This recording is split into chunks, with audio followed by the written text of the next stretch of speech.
कि कुछ लोग भगवान पर विश्वास नहीं करते, तो उनकी भी गृहस्थी ठीक चल रही है, वो भी खा रहे हैं, कमा रहे हैं, उनकी भी नाम इज्जत है। आप भगवान का पूजन कर रहे हैं, आपका भी सब ठीक ठाक है, सुख दुख तो फिर सबके साथ लगा हुआ है। तो ये बताओ कि जो भगवान को नहीं मानता वो भी ठीक चल रहा है, और जो मानता है वो भी ठीक ठाक चल रहा है, तो फिर ना मानने और मानने में क्या अंतर रहा? फिर लोग कहें कि हम भगवान को क्यों माने जब बिना माने सब ठीक चल रहा। तो बताओ भगवान को क्यों मानना चाहिए, भगवान जीवन में क्यों जरूरी है? बताओ, उत्तर दो। जो नास्तिक लोग होते हैं वो तो भगवान को नहीं मानते, तो उनके भी तो घर में बहू के बेटा होता है, उनके भी तो सब गाड़ी बंगला होता है, वो भी तो ठीक ठाक चलते हैं। तो फिर मानने की क्या जरूरत है? उत्तर दो। फिर भगवान को मानने की क्या जरूरत है? उत्तर।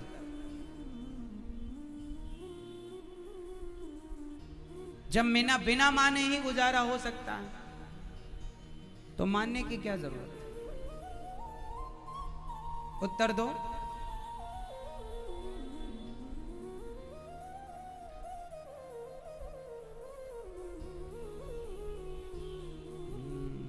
मानना क्यों जरूरी है? ईश्वर को मानना इसलिए जरूरी है क्योंकि गुजारा तो उनका भी है जो नहीं मानते, पर मान लेने में। अब ये मुझे आप फिर बताओ कि जो नहीं मानता भगवान को वो तो नहीं मानता, पर जो आप लोग मानते हैं भगवान को, तो मानने में नुकसान क्या है ये बताओ। ईश्वर को ना मानने में क्या फायदा है, और ईश्वर को मानने में क्या हानि है, क्या नुकसान है? इस पहलू को समझना पड़ेगा। तो जो ईश्वर को नहीं मानता उसका कोई लाभ नहीं है। कमा खा तो वो भी रहा है, कमा खा तो हम भी रहे। फर्क इतना है कि वो नहीं मानता, हम मानते हैं, तो हम मानते हैं भगवान को, इसमें हमारा नुकसान क्या है? एक लोटा सवेरे भगवान को जल चढ़ा देते हैं, सदा ये भाव बनाए रखते हैं कि प्रभु ये सब आपका है, इतना मान लेने में हमारा क्या नुकसान होगा बताओ? आप भी भगवान को मानते हैं, इसमें आपका क्या नुकसान है? और जो भगवान को नहीं मानता उनके घर में भी लोग मरते हैं, उनके घर में भी लोग रोगी होते हैं, हानि लाभ सुख दुख तो सबके घर में है, कोई माने ना माने। तो फिर भगवान को हम मानते हैं, इसमें नुकसान भी कुछ नहीं है। अब विशेष फायदा हम भगवान को क्यों माने, कोई ये जिद पकड़ ले, तो उत्तर ये है कि भगवान को हम इसलिए मानते हैं क्योंकि ईश्वर ने हम सबको बनाया है। हमारे यहां कुत्ता भी जिस घर की रोटी खाता है, तो रात भर जाग करके उस घर की रखवाली करके उस रोटी का ऋण चुकाता है। ये बात सही है कि गलत है? हाँ या ना? हमारे देश का कुत्ता भी यदि किसी की रोटी खा रहा है तो रात भर जाग कर उसके घर की रखवाली करके वो उसका ऋण चुकाएगा। हमारे यहाँ कोई पानी पिलाता है तो हम पानी पिलाने वाले को धन्यवाद कहते, भाई आपका बहुत बहुत धन्यवाद, आपने हमें पानी पिलाया, थैंक यू करते हैं ना हम लोग। अब ये बताओ कि आप बहुत प्यासे हैं और आप मर रहे हैं और आपको किसी ने पानी पिलाया और आप उसे धन्यवाद भी ना करें, तो ये सही है कि गलत है? जोर से हाँ, सही है? गलत है। भाई कम से कम धन्यवाद तो दो, भाई आपका धन्यवाद, आपने हमें पानी। आपको जाना था, किसी ने आपको अपनी गाड़ी में जगह दे दी और आप सही मंजिल तक पहुंच गए, तो आप उतरते समय क्या बोलते? भाई आपका बहुत बहुत धन्यवाद, आपने हमें अपनी गाड़ी में जगह दी, हमें मंजिल तक पहुंचाया। धन्यवाद बनता है कि नहीं? उसी तरह जो भगवान को नहीं मानते, एक्चुअली वो ईश्वर का धन्यवाद देना नहीं चाहते। वो लोग हैं कि जिस पत्तल पर खाते हैं उसी पर छेद, लेकिन हम वो लोग हैं कि यदि सूर्य भगवान हमें प्रकाश दे रहे हैं तो हम एक लोटा जल चढ़ाकर उनका धन्यवाद तो कर सकते हैं कि हे विधाता, आपने बिजली जल रही है हमारी तो हम बिल चुका रहे हैं, लेकिन प्रकाश सूर्य भगवान का घर में है, हमने कोई बिल नहीं दिया, सूर्य भगवान को कम से कम धन्यवाद तो दें। तो धन्यवाद के नाते से हम ईश्वर को मानते हैं कि हे विधाता, हम आपका, चलो यदि भगवान ने आपकी एक आंख ना दी होती आपको तो आप किससे शिकायत करते? आप काना होते, आप लंगड़े होते तो किससे कहने जाते? अरे जिस परमात्मा ने तुम्हारे दोनों पांव, दोनों हाथ, दोनों आंख, दोनों कान सलामत दिए हैं, जिस परमात्मा ने तुम्हें इतना सुंदर अनमोल शरीर दिया, कम से कम एक धन्यवाद तो ईश्वर का बनता है। हे विधाता, आपका धन्यवाद कि आपने हमें ये अनमोल काया दी। अब जो लोग कहते हैं मैं भगवान को नहीं मानता, इसका मतलब वो ईश्वर का धन्यवाद देना, तुम भले ना मानो पर परमात्मा ने तुम्हें मानव का शरीर तो दिया ना।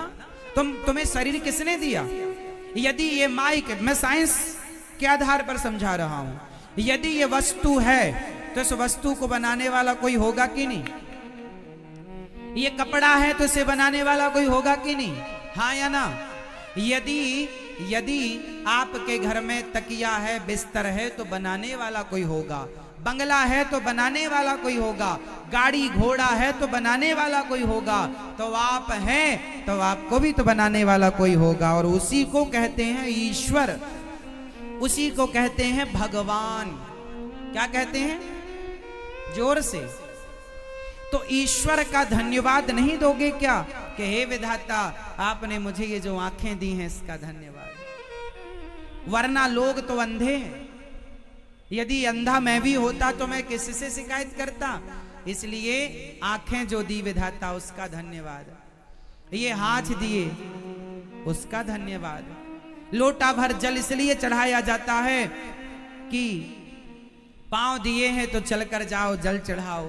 भगवान को दूध चढ़ाया जाता है इसलिए कि विधाता, हम तो अपने आप को चढ़ा दें आपके चरणों में तो भी कम है, फिर भी दूध चढ़ाता है आदमी कि प्रभु आपने हमारे घर में 10 लीटर दूध दिया, हमारे घर में गाय है, हमारे घर में गाय 10 litre, 5 litre, 2 litre, 20 litre, 100 litre दूध होता है, तो पाव भर दूध भगवान को आदमी चढ़ाता है इस भाव से कि प्रभु आपकी कृपा से इतना दिया तो ये आपके श्री चरणों में हम समर्पित कर रहे हैं। तो ये भावना से हिंदू पूजा करता है और दूध दही चढ़ाता है भगवान को। लोग कहते हैं कि दूध क्यों चढ़ाते हो भगवान को? अरे आस्था है भाई, ईश्वर ने दिया है तो शेयर करते हैं परसेंटेज। भाई ये बताओ, आप जो कमाते हो तो सरकार को इनकम टैक्स देते हो कि नहीं? बोलो हाँ। 18% जीएसटी देते हो कि नहीं? बोलो हाँ। 30%, 40% टैक्स देना पड़ता है गवर्नमेंट को, नहीं देंगे तो चोर कहलाएंगे, टैक्स चोर। हाँ या ना? सोचो कि सरकार हमें सड़क दे रही है बढ़िया, सरकार हमें लाइट बिजली की सुविधा दे रही है बढ़िया, इस सब चीजों का मिलाकर सरकार हमसे टैक्स लेती है, सब चीजों का। और भी होंगी बातें, टैक्स सरकार हमसे लेती है, नगर पालिका हमसे टैक्स लेती है, पानी का टैक्स देना पड़ता है, बिजली का बिल देना पड़ता है, नल का पानी का बिल देना पड़ता है। क्यों जी? टोल टैक्स, सड़क पर चलते हैं टोल टैक्स देना पड़ता है। सोचिए कि संसार में आप रहने का इतना सारा टैक्स देते हैं, तो जिस परमात्मा ने आपको बनाया है, क्या उस परमात्मा को धन्यवाद का टैक्स भी नहीं देंगे? नहीं देंगे तो आप नमक हराम कहलाएंगे, नमक हरामी। क्यों मेरी मां? सही है? आप बताओ भैया, टैक्स भगवान को देना चाहिए? कौन सा टैक्स? थैंक यू का। हे ईश्वर आपका धन्यवाद। इसलिए प्रार्थना का टैक्स हम लोग सवेरे से प्रार्थना करते, त्वमेव माता च पिता त्वमेव, त्वमेव बंधुश्च सखा त्वमेव। हे प्रभु, आप हमारी माता, आप हमारे पिता, आप हमारे, हम आपको क्या दे सकते हैं?